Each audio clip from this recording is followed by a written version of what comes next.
Hello, everybody, and welcome back to Wrassle Graps. My name is Chris, My name is Vincent. and I almost forgot the intro. It's been a week, and I almost forgot the intro. I feel like every time we do this and then we wait like a week, it feels like a few months. It feels a lot longer. It really does. I thought we hadn't uploaded in like a month, but it was literally just like 2 weeks ago. I know it feels like so long, but we've done it like recently. I hope it feels the same way for you guys too. I really do. I hope you miss us and you're like, man, I really wish these guys would come back and give me content to listen to.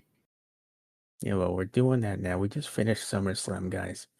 I drank some water, so unlike the last review, my throat should not be ready to just die at any moment. I should be able to I'm talk just through this this review. whole time. I don't drink water. I don't know how you do it. It's weird. Not too sure. I'm actually gonna have you hold down the fort so I can go grab my other bottle of water from the desk over there. All right. Well, I guess SummerSlam. We have a Drewski intro, which was interesting because they did promote him before the show started on Twitter. And Drewski's there in the intro hyping up the show. I'm not really a big Drewski fan, but I know a lot of people are. There you go, that's pretty interesting. And then Cardi B, the host of this show, she comes out for the one time. It really was just one time. And then she was in the crowd for the rest of the show and did absolutely nothing. Kind of lame, I guess, because she was the promotion for this whole show. Not really too important there, I'd say. Not too sure if Chris got his water yet. I did. I was just wondering how long you're gonna go on.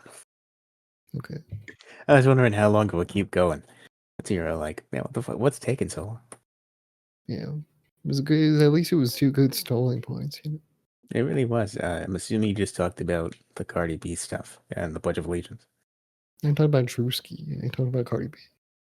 Drewski arguably more important. Yeah, The so Pledge of Cardi, Allegiance I didn't talk about. It was on the pre-show. that's true. Yeah, Drewski does the cold open.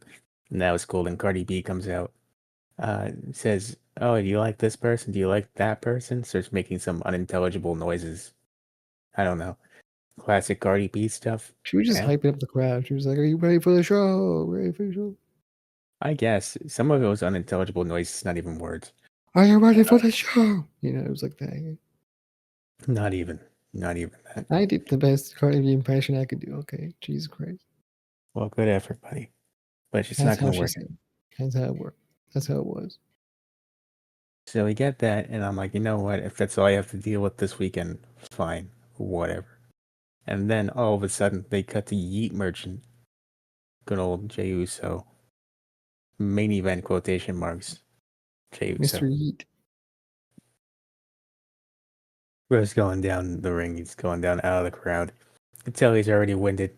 But he has a tag team match to get to. Thankfully, Roman Reigns has a 7-minute entrance, so he can catch his breath. Braun and Braun come out, and then the match gets underway. And you know what? Overall, the in-ring stuff was good. I didn't like the outcome. I'll say that much. In-ring stuff was good. I think that the outcome a little disappointing. Maybe could have been it could have been an audible. I think I don't know. I really don't think so. that's just me guessing, I but I think that this was planned. Yeah, I would say. I know Braun was kind of limping a bit, and he Right. looks like he might have hurt his leg, much like his mentor Seth Rollins. But I don't know. I Slightly. don't think it was planned, and I think if it was planned for Roman and Jay to win, that's kind of weird because they don't need it like Braun and Bronson would. Right. But I think Brian Bronson definitely were the right choices. So this was kind of weird, especially when Roman Reigns' body is going to disappear after this match. Yeah, that's the thing. He'll probably be gone, or he won't wrestle, or he won't show up for a couple of weeks. And Braun and Bronson being the newer tag team on the scene, I guess you want to call them, recently elevated to main event status. You kind of got to give them some wins here to make them look dominant, and they have not had that yet, and it's been like 2 or 3 months. I do feel like the roles of Braun and Bronson, they do seem very much like they are meant to take losses I fairly don't like that. often. That's kind of where they're set up to be, That's bad. I unfortunately. don't like that. Even though they're supposed to be one of the top factions on Raw, right? But whatever. That's terrible. Look, man, I was upset because I was like, dude, they needed more. Whatever. I could probably move past this, whatever.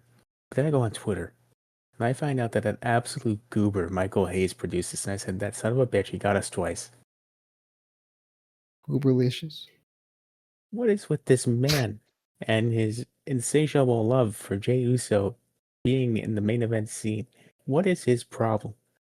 I mean, look. I mean, after this match, like Roman was basically like insinuating like Jay's the next guy, right? By like lifting his arm up and shit. So I assume I that's hate kind of what it everything was that for. It is. was for the rub, right? It was for the rub shoes. I hate everything that was. I really do. Um, I also hated that not even 5 minutes, 2 minutes into the match starting, they knock Braun and Bronson out of the ring, and Jey Uso tries to do his, oh, we're gonna do it again, and starts yeeting again. They did the music during the match. I hate everything that is, and I tried for a couple months, but I officially hate Jey Uso now more than I already did. He's very And cringy. His in-ring work's not very good. He gets winded because he has a whole long ass entrance. I wouldn't it, say he's necessarily the best person to strap a rocket to, you know. like I have a friend at And work. you okay? Hold on. I'm going to put this out there. Montez Ford is right there. I'm just going to say That's what that. I've been saying. I've been saying that too. I'm just gonna say that Montez Ford has everything. He has the it factor. He probably wouldn't get so gassed walking down to the ring like that because he has just a natural energy to him. Okay, Look at that man. He's in tip-top shape. he's in tip-top shape. He's fucking him. Okay, I mean Carmelo Hayes is also him. He should also be a big star. But I mean Montez Ford has been putting that work for years. He does deserve a singles run. You know what, Montez Ford, not a 40-year-old man trying to get over a chant that died 10 years ago. I'm not really too sure how old Montez Ford is, but I'm sure it's fine. I'm sure it's okay. Man, I talked to my friend at work about this, and he's like, listen, Jey Uso is for the kids. That's what he is. He's It's right. not He's correct. He's not wrong. he's not for guys like you and me that like professional wrestling, like the actual wrestling part of it. He's more of the showy, flashy type. But with that said, I fucking hate it. He's the John Cena. I mean, like you said during the match, he's kind No, of that's like offensive. he's similar in effect to John Cena back in the day, you know. That I did say that, but in hindsight, it was insulting to say that because John Cena is leagues above that. I mean, think about it. John Cena was for the kids. He's in Roman. I mean, he still is for the kids. But I mean, Jey Uso is also for the kids. At least he could put on a good match. I mean, John Cena is still levels above Jey Uso, I especially gotta because move. Jey Uso is used to a tag team, of course, and Let's John move. Cena is used to a singles run, so it's a little different. Listen, I don't want to spend this entire video dunking on Jey Uso because I can, but I don't want to do that. That We would be have a more little show to excessive. get to. Let's go. We get to Alexa Bliss and Charlotte Flair versus Roxanne and Raquel for the tag belts. Match better than I thought it'd be, honestly. Oh wait, hold up. We gotta mention the Shula follow. Okay, Shula follow. That was fun. I would have given him time if he won the match, but he lost, and I don't want to talk about it. I don't give a shit, man. You walked out with the I Shula follow. I feel like I should have played a bigger role. I'm gonna say that. I wanted Bronson Reed to win the match by choking out Roman Reigns with the shoelaces. Yeah, man, it would have been interesting for sure, but I think it's a disqualification. Then I want him to take his other pair of shoes. That's what I wish would have happened. He would have won. He would have stole his other shoes, and he walked around with 4 shoes on his neck. That's my ideal booking, but they wouldn't do that because they're not cool like that. Yeah, well, they don't know how to book shows like us, unfortunately. They But just know how anyway, to show up to the White House and act like a fool, but whatever. you uh, unfortunately, we have to talk about that because it was on the show. I don't want to talk about that, but it was We on the just show. did. We just talked about it. You're right. That's enough. Anyway, Yeah. so we get to the women's tag match. Much better than I thought it would be. I don't understand what the relationship is between Bliss and Flair, but I guess they're on good enough terms that they're in a tag team. They're not friends, apparently. That's what the merch says. That's the merch you can pay $35 to own. Good thing Roxanne and Raquel are friends, but they didn't get the job done. That's the problem. They were friends. You can't be friends. Well, they're technically in a team, so they kind of have to be friends, you know. No, you don't. It's like being an employee somewhere. Like you don't gotta be friends with your fellow employees. You just be your own person. Yeah, you can hate everyone you work with. You just gotta be professional about it. You're there to make money, like CM Punk. That's the goal. But Exactly. they end up winning Bliss and Flair match. Like I said, better than I thought it'd be. I Got a think it was video good package. action. Got a video package. I still don't really understand the story, but I got a video package. And it ends with new tag team champions with Bliss and Flair winning. They might not be friends, but they're the champions. There you go. But So anyway, New Day Pizza, Nikki Bella. I didn't want to talk about this. You're making this happen. I don't know why. That's what the fuck they said, man. But That's what it's was on not. the show. It was a bunch of people. It was like LWO, New Day. Nikki Bella was there. Maybe Tozawa was there. I don't know. He And was. they were eating pizza together. And they were having a This good holds time. no importance to anything that happened on the show. I'm just saying, man. That's what happened. They were eating pizza and having a good time. Nikki Bella Pop, showed up with more pizza because there wasn't enough pizza. it was a Papa John's advert, and I will not get any Papa John's pizza until they make a Papa John tribute pizza, not to the man, but to the meme of when he said there's going to be a reckoning and call the pizza the reckoning, then I'll buy it. I might get a shakaroni here and there. I'm not gonna lie. That I might make an exception for shakaroni too. Yeah. But besides that, I want the reckoning. Yeah, I want the shakaroni pizza. So yeah, that's the notes on that segment. Yeah, sure. Carrying And Cross for Sami Zayn. yeah, we get to this. I hate this so much. This was weird. I'm not too sure where they're going to go with Carrying Cross. If they're just going to say, let's forget about him. We have other people to worry about. Or if there's something else here cooking. I don't know. I'm not too sure. They're trying to make him Bray Wyatt 2.0, but not in like the cool way, and the way of he says cool cryptic shit, but then he loses every match he's in. I feel like it's too cryptic. I feel like it's too cryptic. It's kind of like Bray Wyatt in some ways because Bray Wyatt was too cryptic to where he would say stuff and you would be like, "What? What's he saying?" Yeah, and it'd be like, oh, that's cool. But then he It loses, and you'd be sounds like, oh, cool. so it don't mean nothing. Yeah, it just doesn't mean anything. Yeah. So yeah, they have the match, and the stipulation is if Sami Zayn wins, Garen Cross has stopped bothering him. Cross wins, Sami has to admit that Cross was right about everything he's been saying. And so they have the match, and they get to a point where Not even a great Cro- match, by the way.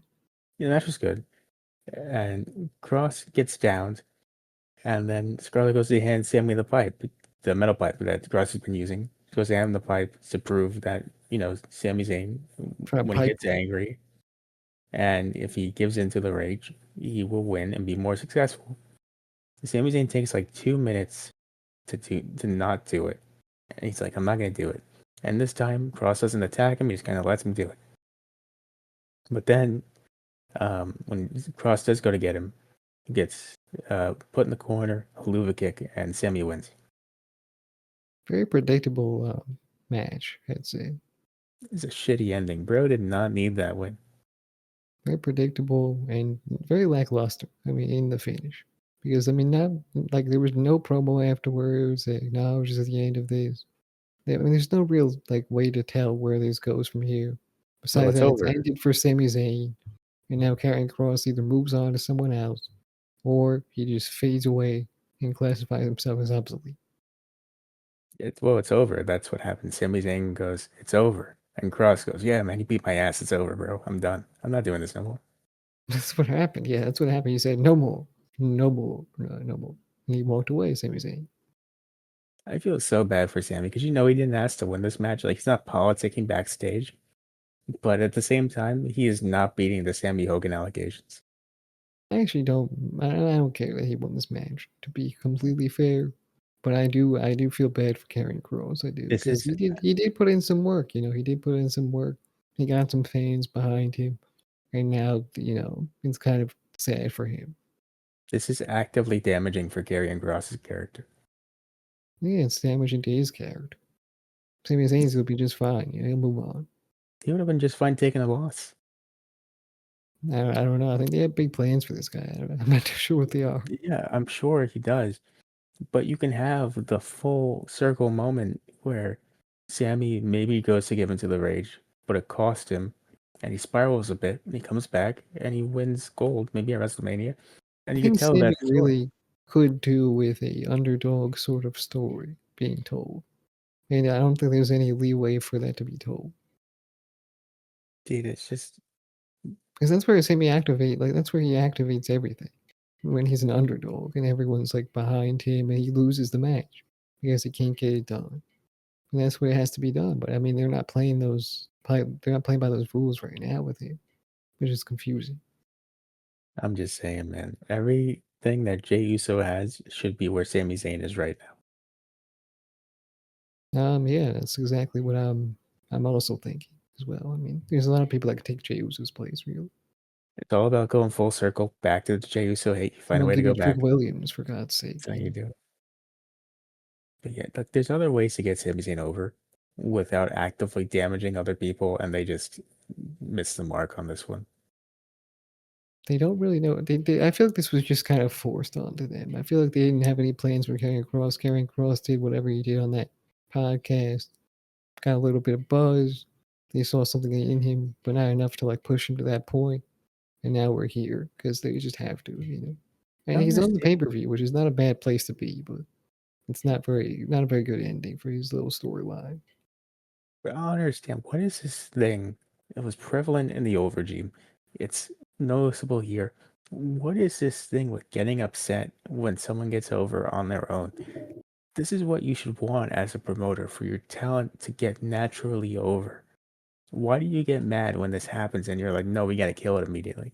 What is this all about? I'm not too sure. I feel like Triple H definitely was a part of that, though. He was definitely a part of doing that stuff where he's withholding the people that were getting over, you know. I really, and you're doing it again, probably for Jey Uso, and I hate that so much. I really do. Well, the thing is, Jey Uso is over. I mean, you really can't deny he's over. For But people I don't mostly think under he has 12. the talent to be a top star. I think he'd be like a mid card kind of guy, upper mid card if you really want to push him there. But I feel like he's not going to be that main event guy that they want him to be, like his nickname says. All right.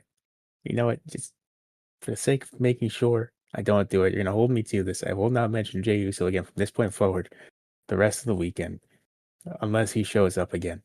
All right. Yeah, maybe he'll show up during the Cody match or whatever. I don't know. If he does, I'm going off. You're never hearing the end of it. It's going to be a full on crash out. Well, anyway, we have women's action with Jade Cargill versus Tiffany Stratton. You get a solid 7 minutes of women's action with Jade and Tiffany. Very You, short, very sloppy. Not gonna sit here and act like it was the best match, but Tiffany does get the win.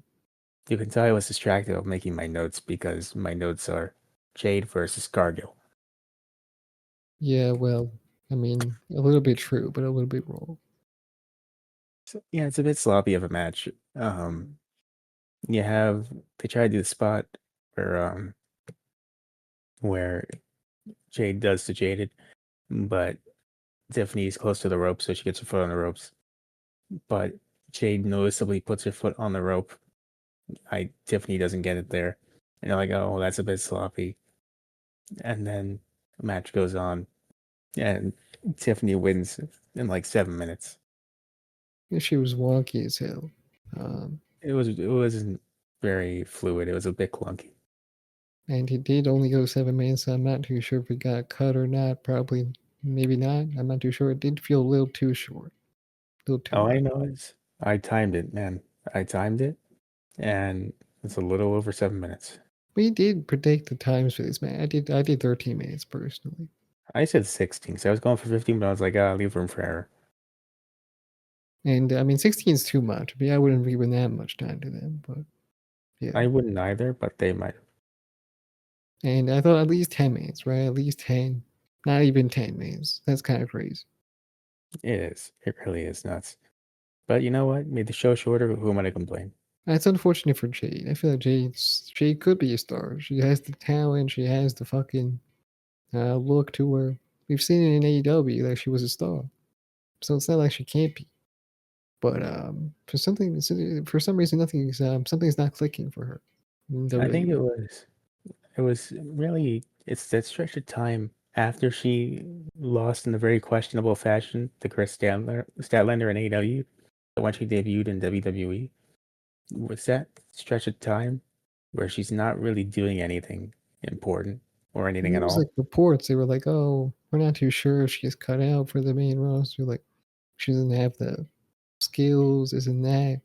And it was like, "Oh, well, she was good in AEW. I'm not too sure why she wouldn't be too good in a WWE setting, right?" But I'm not too sure if they had any truth to them or not. But it definitely seems that way.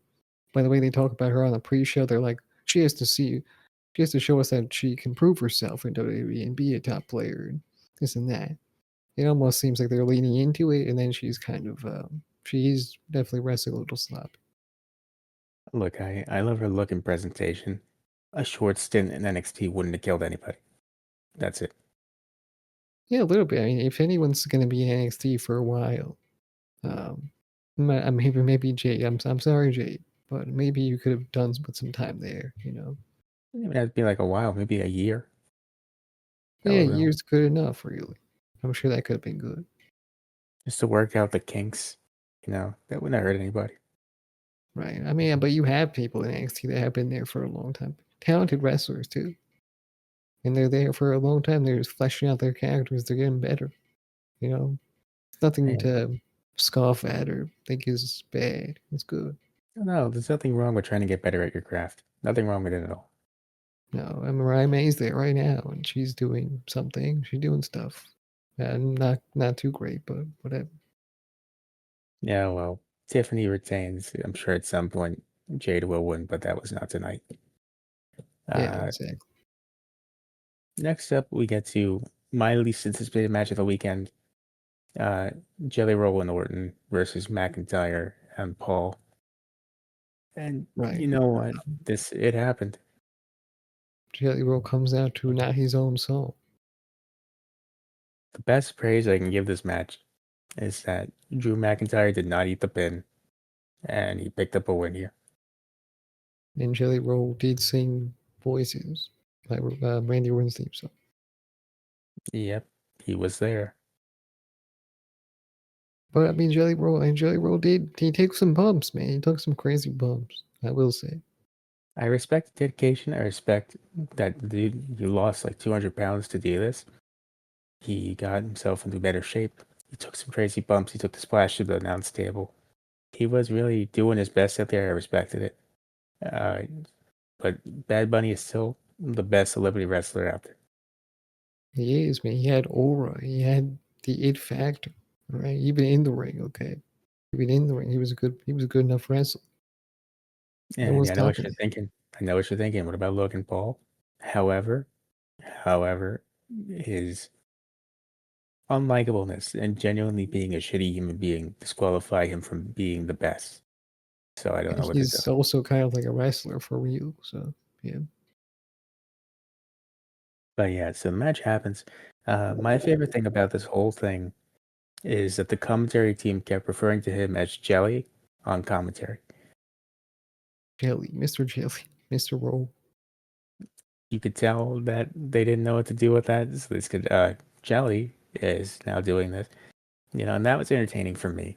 Why don't you say Jelly Roll? Just say his whole name. You might as well at this point because And Jelly Jelly is Roll is worse. doing me. Jelly is so much worse. I thought you said Jelly Orton for a second. Now I was a little confused. No, man, just saying Jelly is so much worse than saying Jelly Roll. Yeah, really, I'm not sure why they didn't just say Jelly Roll the whole time. But either way, Jelly Roll did take that spot through the table from Logan Paul, who did the splash, I believe. And it looked like he was done for the match, but he got carried away on his own feet, by the way, not even like on a gurry. And then he Mhm. turns around like at the start of the ramp, and he's like, "Wait a minute, I want to get back in this match." So he gets up on the apron, And then Randy Orton tags him in for some stupid reason, and then Jelly Roll loses the match to Logan Paul after Logan hits a splash on him. You know what? I'll give him credit. Solid effort. Just I did not care about this match, and this match did not get me hooked on it. So, is what it is. So be it. Respect to you for training, Jelly Roll. Respect on the effort. Maybe next time. Maybe you'd have another match and you can do some cooler stuff besides like a choke slam and whatever else you do. So now we move on to the main event. This is the best thing on the entire show, by the way. The main event, Punk and Gunther. That was I don't want to say fantastic. It was a bit. It went on longer than it had to go on, Slow paced. but I did enjoy it. Slow paced action here. Just chops from Gunther. Really going in on CM Punk's chest and all the body parts of CM Punk and humping him as well. Yeah, I don't know about the angle on that. Maybe he might have just been kneeing him, but to me, it looked like he was just pelvic thrusting him in the face, and that's really asserting dominance over an opponent that I've never seen before. That's the kind of guy Gunther is, kind of guy he is. That's my ring general right there. Sure, sure. But yeah, I mean, that's kind of what this match was. It was just Gunther completely destroying CM Punk for most of the match until CM Punk eventually does find some opening here when Gunther gets on the announce table outside the ring and he is taunting the crowd. It's like, yes, I'm doing a good job, right? And then CM Punk comes out from behind Gunther, sweeps his leg. Gunther falls on the announce table. He rolls onto the announce table and he comes back up with some blood, which you can only imagine is like a blade job or something like that. Bro Comes was back up, gigging.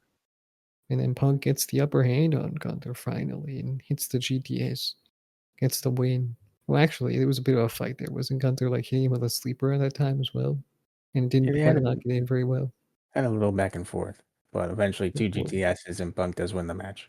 Oh yeah, he hit the GTS. He stood up. Gunther was still standing after the first GTS, and then got back onto CM Punk's shoulders for another GTS, and then Punk won. He wins and he's champion again, but then Seth's music hits, and you're like, oh my god, what's happening? But then he comes out on crutches. You're like, oh, he's just coming out to warn him that he's coming for him at some point. Then he turns around, he stops, he drops the crutches, takes off the knee brace, he's good to go. He's cashing in right now. Kind of insane. I did not expect that. I thought it was like a warning kind of thing, but it turns out it was actually a cash in, or it was going to be at least, and it was. It was a cash. Cash and Seth wins, he's your new champion. And I love that in kayfabe, Paul Heyman told him, listen, you're going to fake an injury during that LA Night match, you're going to throw. And they're just going to chill for like a month and then win this title. Fair enough. I mean, at the end of all of it, CM Punk's standing over him. I'm Wrong not way too sure. I around. forgot what he was standing over Seth. And I'm not too No, sure other what way he was around. saying. The other way around. What happened?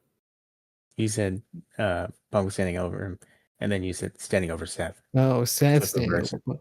Seth standing over Punk, and then he was like, "Yeah, look what I did. Look what I did to him." And Michael Cole's over there, and he says, "This is the ruse of the century." This is Ruse's Century. I was like, come on, Michael, stop trying to recreate your line from 5 years ago. It's just not going to happen. Yeah, I was kind of cringing at that. It was a little weird, but whatever. I also hated to see that Braun's got the tape on his leg. He does look like he hurt his knee legit. Hopefully, it's just like a little sprain. Hopefully. That was a little unfortunate because, yeah, I mean, we just got Seth back, so we're gonna have the Molas group once again. But turns out there's a little minor injury. It seems. I'm not too sure. Well, technically, him revealing that means he was never gone to begin with. He was gone for a little bit. He was off TV. Yeah, but like technically, he was fine the whole time. Technically speaking, yeah, sure, sure. No, well, that is SummerSlam, guys. I don't know. What do we even give this? I give this a thumbs in the middle. I mean, I feel like the main event, sure, it was exciting for the cash in. It was exciting for the CM Punk victory and blood and whatnot. The chops, whatever you want to say. It was a decent match. good ending. But I think the whole show as a whole, very lackluster, very thumbs in the middle. I think I've actually talked myself into giving it a thumbs down. Thumbs down. Look, thumbs down might be pretty accurate, to be completely fair. I honestly, W Scam by WWE. Truthfully, W Scam. They stretched out. It could have just been one night, and you throw the World Heavyweight Title match on to night two. They stretched out what could have just been one night, and they stretched into two, and they had people pay thousands of dollars to watch this shit show. W Scam. I was thinking more along the lines of like some of the matches were actually good, and some of them were kind of exciting. However, The some of the winners were questionable, like the opener match with Roman Reigns and Jey Uso winning, or the Sami Zayn winning, right, during the Karrion Cross match. So I feel like some of these things were questionable, mixed with the Jade and Tiffy match which was not very good, not very good. I'm just thinking about the poor fan, right? Like I can only afford one night of SummerSlam. I'm gonna go. I'm gonna go with Saturday, right? I won't get every cool match, but I'll get at least a couple. Now they bought this ticket back in May. They don't know the card. Bought night one. They said I'll go there. It'll be great. Then you find out what the card is for both nights, and you got absolutely scammed, bro. Absolutely scammed. The quality of matches going on tomorrow night compared to what you're getting on Saturday night, it's just not the same. It's not even close. Yeah. Look, fair enough. I'm gonna change mine to a thumbs down as well. Absolutely. I give it a thumbs down because CM Punk got there was good. The ending reveal was good. Uh, there was no really bad wrestling on the show. Even though Jade and Tiffany was a little iffy, it wasn't anything like super horrible. Um, but yeah, some of the winners were baffling to me, some of them, and the matches, some of them just didn't hook me. So for me, it's a thumbs down. Yeah. You know what? That's good. That's good. Thumbs down from both of us. Show could have been better. It could have been better. Could have been better card altogether. Fully agreeing with that, guys. I'm gonna see if I can remember the outro here. Thank you so much for listening or watching if you're on YouTube. If you are on YouTube, please remember to give us a thumbs up, a like, a subscribe, and comment if you want. Comment, let us know your thoughts on this show, on SummerSlam itself. That'd be great. We'd love to see what you thought. And if you're following us, if you're not following us on all the podcasting platforms and social medias, please do so, guys. It'd be greatly appreciated. Leave a 5-star review if you can. We'll catch you guys tomorrow for SummerSlam Night 2.